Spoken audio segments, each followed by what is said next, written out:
Stand tall for the beast of America. Lay down like a naked dead body. Keep it real for the people working overtime. They can't stay living off the government's dime.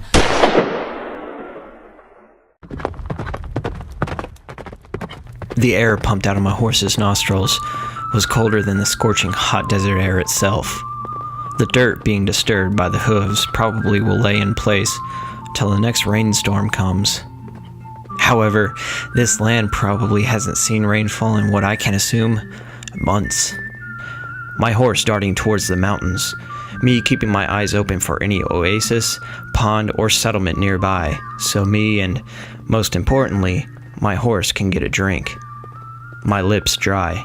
Every lick I can feel the saliva dry up within 1 second, and my knuckles, chapped and torn, from the teeth from the man I killed, Davis Fetcher.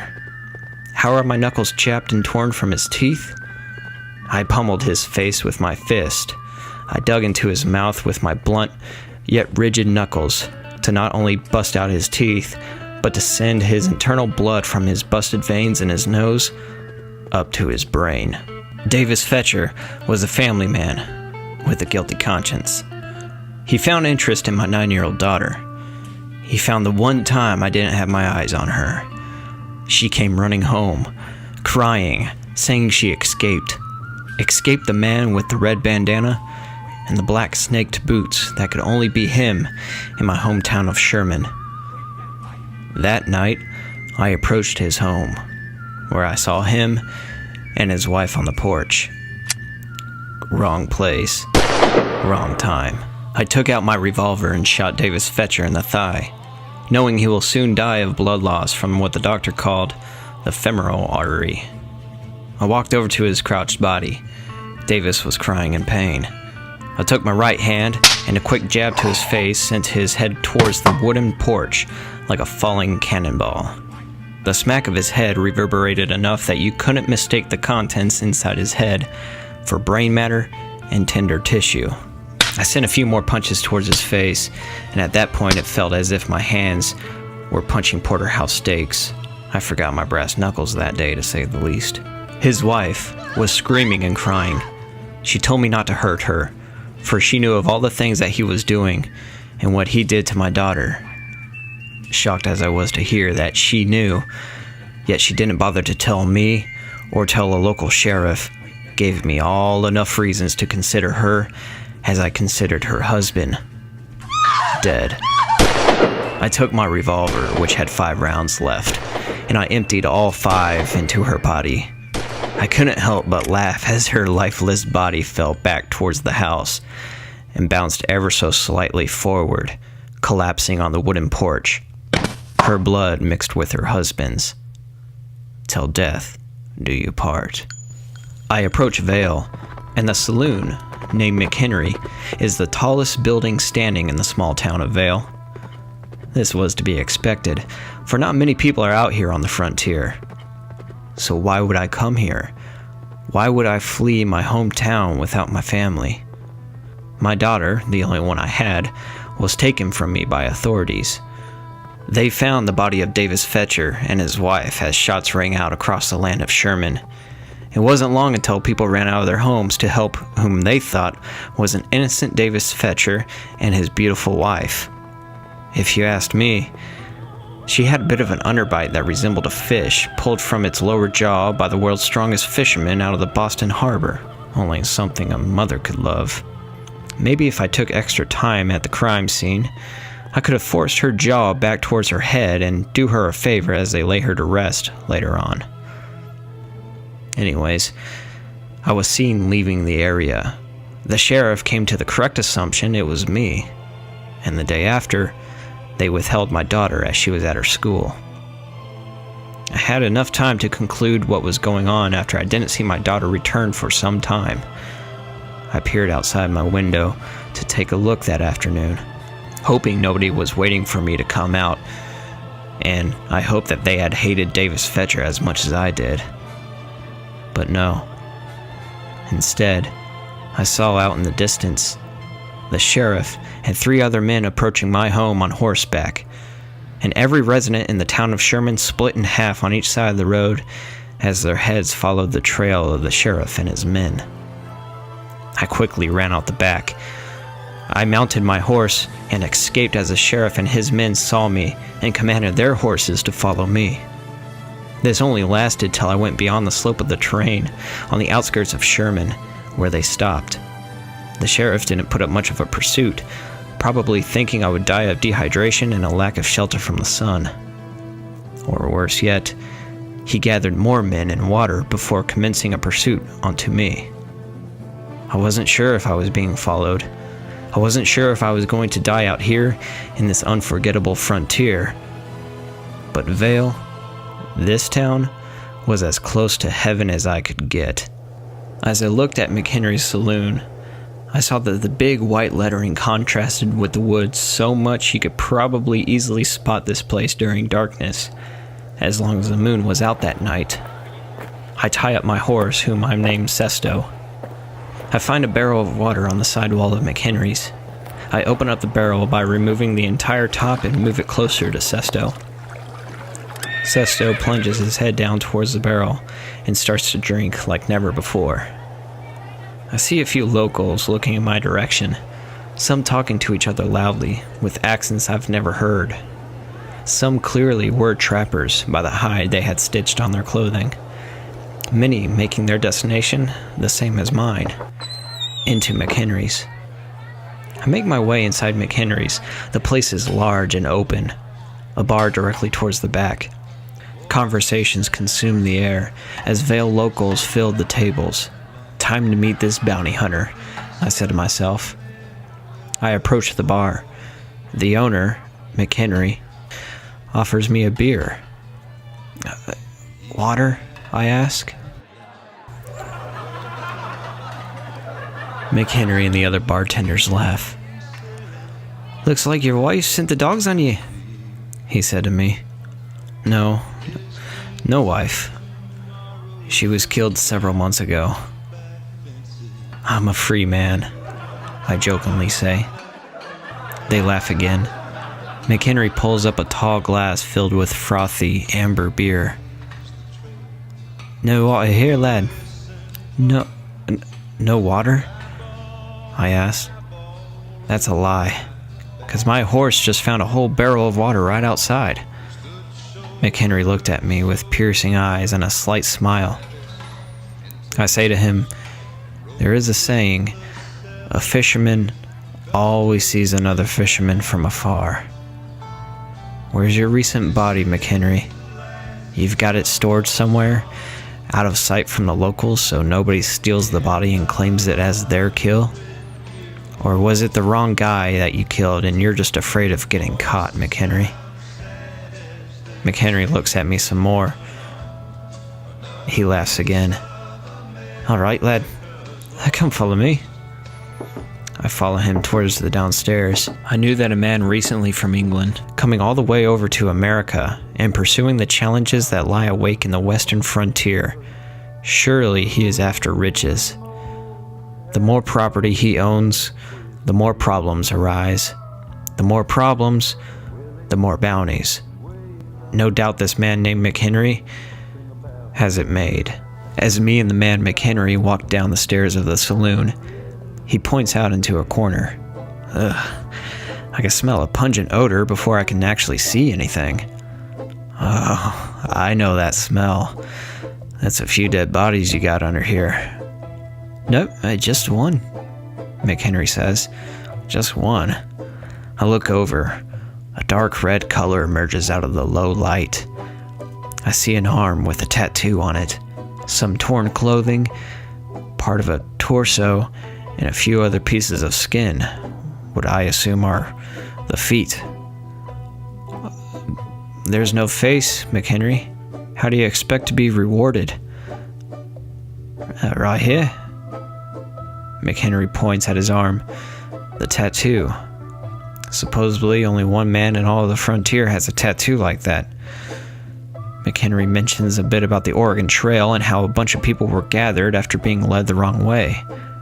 These people were rallied up, only to have been shot by the leader's men, and then they were robbed of their goods. So, this man was wanted for 2 years, huh? As McHenry tells me. The name was Robert Fetcher? Fetcher? Oh, really? I asked McHenry. I've got a bit of a family feud with that name. Oh no, that's not a name you want to feud with me, lad. Why's that? I asked. McHenry tells me that this Fetcher family has paid great dividends to the local sheriffs. Robert Fetcher turned out to be one of the black sheep of the family after the mass killings on the Oregon Trail. A wagon of fur, food, and guns were expected within 4 months to be delivered. Robert Fetcher was leading the convoy. Little did Robert Fetcher know that the people knew of his name at his destination. After the executions of the mass amount of innocent people on the convoy, the fleeing of a few lucky runaways spread the rumor of Robert Fetcher and his men, of the killings that took place that one murderous night. I looked at McHenry in amazement. Wow, that's quite the prize you have here, McHenry. I tell him. You ain't trying anything funny. If you do, it'll be the last thing you try, I guarantee it. I'm not trying anything, McHenry. But I need you to know that we both have something in common when it comes to our victims. It's just, I don't think I'm going to be rewarded for my kill. In fact, I can't even go back to Sherman. I'm a wanted man over there. McHenry looks at me with excitement contained until he shouts out, "That's me, boy. I've got a killer. I can see it in you the moment you walk through my bar, as you all call it here in America. Oh, that's alright. Send me 1,000 men and I've got 1,000 rounds and a few beers to hydrate me and me horses. I've got money to post bounties on all of me enemies' heads." Oh, people would do crazy things for crazy amounts of money, I said to McHenry. McHenry starts to get quiet. Here's the thing. You know, you've probably brought trouble around here in my town of Vale. I'm no pushover for outsiders, but anyone who brings in guns to kill someone in me favorite bar without even ordering a drink first, they're too much of a stranger to me. But let me guess. This sheriff of Sherman is kind of short with blonde hair, typically wears a dark blue hat to match his uniform, and a small cardinal feather to stand out. Yes, he does, I answer McHenry. Oh my. This shall be interesting. A little trouble in the past? I ask McHenry. Oh, you can't even imagine. A few hours go by, and I've been making conversations with some of the Vale locals here. So many different people from so many different backgrounds, all here in the western frontier.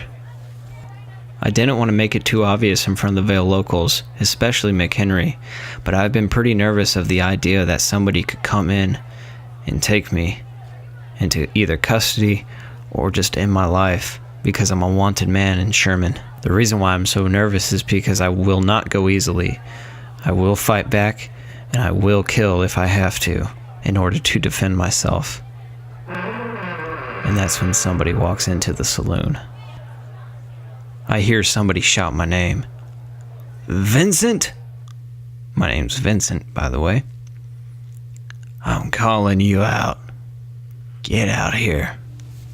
I walked outside, the moon illuminating just enough to where I could see some silhouettes walking around in the street. Still hot out, but a lot darker. I couldn't tell exactly who it was that was calling me out, but I'm pretty sure I'd find out soon enough who it was. The silhouettes clear the street, everyone standing off to the side, with one figure remaining about 100 feet away from me.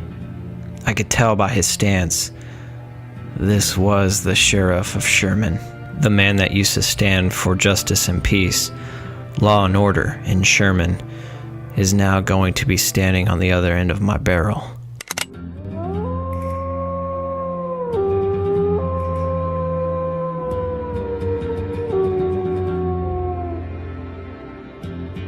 I'm not gonna waste the Vale citizens' time with talk. Sheriff, today's the day you die, and I can't wait to see your blood in the moonlight, boy. I was able to get my shot off quicker, and I nailed him in the head. The sheriff was also able to fire. I feel a painful sensation on my right foot, as if I've just put a nail underneath my toenail and kicked a wall with it. The sheriff's body quickly hit the ground. People around, astonished. I hear screaming out in the distance. What is that? A whole cavalry? I look over to McHenry, and I see him. You better go, lad. We'll hold him off from here. You're a free man. Get out of here, you outlaw. McHenry winks as he says that. I quickly run over to the dead sheriff and take his weapon as a souvenir. I mount Sesto, and I quickly get him out of there with me. I head further west with Sesto. I don't know where I'm going. All I know, this is Mexico territory, and we are the furthest west that at least I know of anybody going. Shots ring out behind me in the little town of Vale. The Vale locals must be firing back at these guys. I don't know what McHenry had against the sheriff or anyone else in Sherman. I'm just glad that he was on my side and didn't shoot me as I walked through his door into his bar. The sheriff's bullet must have ricocheted off the ground and hit me in the foot, because the pain is starting to become numb, and it's an odd sensation. Bullets whizzing by, and I could hear shouting. Nothing has creeped me out and has scared me so much. For me, as well as Sesto. I was fine with riding through the desert, but now I'm getting shot at. I'm going to have to find something to get behind, some type of cover, or else I'm dead. I think they may get me. I hear a smack in the back of Sesto. Must have been a bullet that just hit him. He collapses to the ground with me, my left leg now pinned underneath Sesto. Come on, Sesto. Let's go. More bullets whizzing by. The bullet enters Sesto's head, and he's quiet. Dead weight on my left leg. Surely it's broken. It was at this time I heard footsteps coming towards me. Nothing has made me so frightened in my life. Not knowing who's coming up to me after they were just firing at me. They've killed my horse, and I'm sure I'm next. A tall man just past 6 foot steps over to me. I try to wiggle out from underneath my horse. My waist is exposed. I reach for my weapon, but the man steps on my right hand. My left arm is completely gone. I can't even move it. He looks down at my waist and takes the spur from his boot and slices my scrotum.